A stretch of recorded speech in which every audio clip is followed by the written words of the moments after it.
नमस्कार दोस्तों, उत्तर प्रदेश की हर बड़ी खबर सबसे पहले।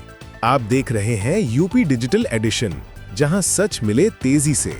अगर आप उत्तर प्रदेश की हर अपडेट सबसे पहले चाहते हैं, तो अभी सब्सक्राइब बटन दबाइए और बढ़ते हैं आज की 20 बड़ी खबरों की तरफ। उत्तर प्रदेश चुनाव आयोग ने राज्य के 15 जिलों में आगामी विधानसभा चुनाव के लिए मतदान की तारीखों की घोषणा कर दी है। अधिकारियों ने बताया कि मतदाता सूची और मतदान प्रक्रिया पूरी तरह तैयार है। प्रत्येक जिले में मतदान केंद्रों की संख्या बढ़ाई गई है ताकि मतदान सुचारू और सुरक्षित तरीके से हो सके। चुनाव सुरक्षा के लिए पुलिस और केंद्रीय बल तैनात किए जाएंगे। आयोग ने उम्मीदवारों और मतदाताओं से सभी नियमों का पालन करने का अनुरोध किया है। राज्य सरकार ने चुनाव से संबंधित सभी प्रशासनिक तैयारियों को अंतिम रूप दे दिया है। मतदाता जागरूकता अभियान के तहत लोगों को मतदान के महत्व और प्रक्रिया के बारे में जानकारी दी जा रही है। विभिन्न राजनीतिक दलों ने चुनावी रणनीति पर चर्चा शुरू कर दी है। विशेषज्ञों के अनुसार इस बार उच्च मतदान प्रतिशत की संभावना है। नागरिकों ने मतदान के प्रति उत्साह दिखाया और सभी को समय पर अपने मत का प्रयोग करने की सलाह दी गई है। उत्तर प्रदेश की राजधानी लखनऊ में रविवार को भारी बारिश हुई, जिससे शहर के कई क्षेत्रों में जलभराव और जनजीवन प्रभावित हुआ। लोग घर से बाहर निकलने में कठिनाई महसूस कर रहे थे। कई सड़कें और गली मोहल्ले पानी से भर गए। स्थानीय प्रशासन ने फालतू पानी रोकने के लिए ड्रेनेज सिस्टम की जांच शुरू कर दी है। बिजली आपूर्ति और ट्रैफिक व्यवस्था को नियंत्रित करने के लिए अधिकारियों ने विशेष गाइडलाइन जारी की। बारिश के कारण स्कूल और कॉलेजों में कुछ समय के लिए अवकाश घोषित किया गया। मौसम विभाग ने अगले 24 घंटों में और बारिश की संभावना जताई है। नागरिकों को सतर्क रहने और सुरक्षित स्थानों पर रहने की सलाह दी गई है। स्थानीय मीडिया ने राहत कार्यों और प्रशासनिक गतिविधियों की रिपोर्टिंग की। वाराणसी में गंगा नदी की सफाई और पर्यावरण संरक्षण के लिए विशेष अभियान आयोजित किया गया। सैकड़ों लोगों ने इसमें हिस्सा लिया और नदी किनारे जमा कचरा उठाने का कार्य किया। अभियान का उद्देश्य गंगा के पानी की गुणवत्ता सुधारना और स्थानीय लोगों में जागरूकता पैदा करना है। अधिकारियों ने बताया कि ये अभियान राज्य सरकार और स्थानीय एनजीओ के सहयोग से चलाया गया। स्कूल और कॉलेज के छात्र छात्राओं ने भी इसमें भाग लिया। इसके अलावा पौधरोपण का कार्यक्रम भी आयोजित किया गया, जिसमें दर्जनों पौधे लगाए गए। प्रशासन ने बताया कि इस तरह के अभियान नियमित रूप से किए जाएंगे। स्थानीय निवासी भी इसमें सक्रिय रूप से शामिल हो रहे हैं। गंगा नदी की सफाई और संरक्षण के लिए ये कदम महत्वपूर्ण माना जा रहा है। कानपुर रेलवे स्टेशन पर सुरक्षा व्यवस्था को और कड़ा कर दिया गया है। अधिकारियों ने यात्रियों और सामान की जांच बढ़ा दी है। सुरक्षा कर्मियों की संख्या बढ़ाई गई है। विशेष रूप से हाई सिक्योरिटी जोन और प्लेटफॉर्म क्षेत्रों में निगरानी कड़ी कर दी गई है। स्टेशन प्रबंधन ने यात्रियों से अपील की है कि वे समय पर पहुंचें और आवश्यक दस्तावेज तैयार रखें। ट्रेन संचालन प्रभावित न हो, इसके लिए पुलिस और आरपीएफ टीम सक्रिय है। अधिकारियों ने बताया कि हाल ही में बढ़ते सुरक्षा खतरों के मद्देनजर ये कदम उठाया गया है। यात्रियों ने सुरक्षा उपायों की सराहना की। प्रशासन ने कहा कि ये नियमित प्रक्रिया है और यात्री सुरक्षा सर्वोपरि है।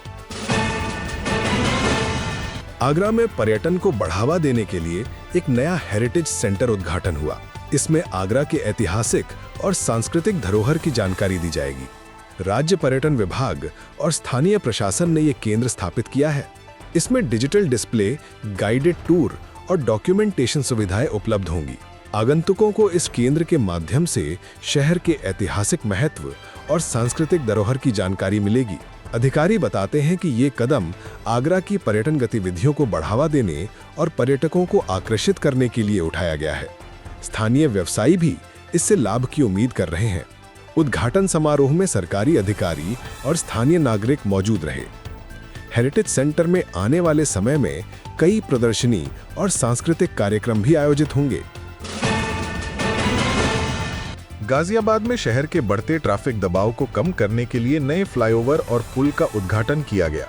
उद्घाटन समारोह में नगर निगम और राज्य सरकार के अधिकारियों ने शिरकत की। अधिकारियों ने बताया कि इस परियोजना का उद्देश्य मुख्य मार्गों पर ट्रैफिक जाम को कम करना और यात्रियों की आवाजाही को सुगम बनाना है। निर्माण कार्य में आधुनिक तकनीक और सुरक्षित संरचना का उपयोग किया गया। स्थानीय लोगों ने इस पहल का स्वागत किया और उम्मीद जताई कि इससे रोजमर्रा की यात्रा में समय की बचत होगी। परियोजना में साइकिल लेन और पैदल मार्ग का भी निर्माण किया गया है। प्रशासन ने बताया कि आने वाले महीनों में शहर के अन्य हिस्सों में भी ट्रैफिक सुधार के लिए इसी तरह की परियोजनाएं शुरू की जाएंगी। नागरिकों ने कहा कि इससे दुर्घटनाओं की संभावना भी कम होगी। मेरठ में कोविड-19 टीकाकरण अभियान की नई श्रृंखला शुरू कर दी गई है। इस अभियान के तहत बच्चों और वयस्कों दोनों को टीका लगाने का प्रबंध किया गया है।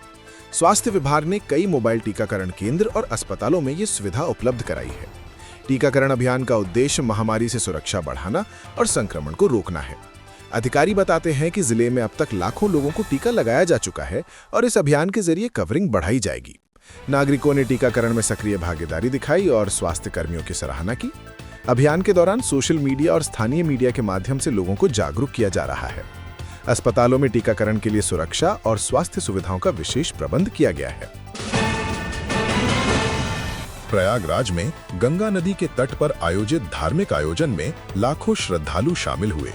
आयोजन में पवित्र स्नान, पूजा और धार्मिक प्रवचन का कार्यक्रम रखा गया। प्रशासन ने श्रद्धालुओं की सुरक्षा और व्यवस्था के लिए विशेष इंतजाम किए। पुलिस, एनडीआरएफ और स्थानीय प्रशासन के कर्मियों ने भी सुरक्षा और मार्गदर्शन का कार्य किया। शहर में यातायात नियंत्रित करने के लिए रास्तों को अलग अलग जोन में बांटा गया। स्वास्थ्य और सफाई व्यवस्था के लिए मेडिकल टीम और सफाई कर्मी तैनात किए गए। आयोजक और स्थानीय नागरिकों ने सुरक्षा और व्यवस्थित आयोजन की सराहना की। पर्यटक और श्रद्धालु इस आयोजन को आध्यात्मिक अनुभव के रूप में देखते हैं। प्रशासन ने कहा कि इस तरह के आयोजन में अनुशासन बनाए रखना और सुरक्षा सुनिश्चित करना प्राथमिकता है। झांसी में राज्य सरकार और स्थानीय प्रशासन ने नई औद्योगिक परियोजनाओं के लिए भूमि आवंटन प्रक्रिया शुरू की। इसमें छोटे और बड़े उद्योगों को भूमि उपलब्ध कराई जाएगी। अधिकारी बताते हैं कि ये पहल रोजगार सृजन और आर्थिक विकास को बढ़ावा देने के लिए उठाई गई है। औद्योगिक क्षेत्र के विकास से स्थानीय व्यवसाय और अर्थव्यवस्था को लाभ होगा। आवेदन प्रक्रिया पूरी तरह ऑनलाइन और पारदर्शी तरीके से संचालित की जा रही है। परियोजना के तहत पर्यावरण संरक्षण और आधुनिक सुविधाओं का विशेष ध्यान रखा गया है। उद्योगपतियों और व्यापारियों ने इस पहल का स्वागत किया। प्रशासन ने बताया कि भूमि आवंटन के बाद जल्द निर्माण कार्य शुरू किया जाएगा। स्थानीय नागरिकों और व्यवसायी समुदाय ने कहा कि इससे क्षेत्र में निवेश और विकास के नए अवसर पैदा होंगे। नोएडा में स्मार्ट सिटी प्रोजेक्ट के तहत नई सड़कें और पार्क का निर्माण किया जा रहा है। परियोजना का उद्देश्य शहर में जीवन स्तर को बढ़ाना और नागरिकों के लिए सुविधाएं बढ़ाना है। अधिकारियों ने बताया कि इसमें हरित क्षेत्र, खेल के मैदान और पैदल मार्ग शामिल होंगे। सड़क निर्माण में आधुनिक तकनीक और सुरक्षित संरचना का उपयोग किया जाएगा। स्थानीय नागरिकों ने इस पहल का स्वागत किया और कहा कि इससे शहर का वातावरण और जीवन शैली बेहतर होगी। प्रशासन ने परियोजना की निगरानी और समय पर पूर्णता सुनिश्चित करने के लिए विशेष टीम बनाई है। आने वाले महीनों में पार्क और सड़कें जनता के उपयोग के लिए खोली जाएंगी। परियोजना के माध्यम से नोएडा को स्मार्ट और हरित शहर बनाने की योजना है।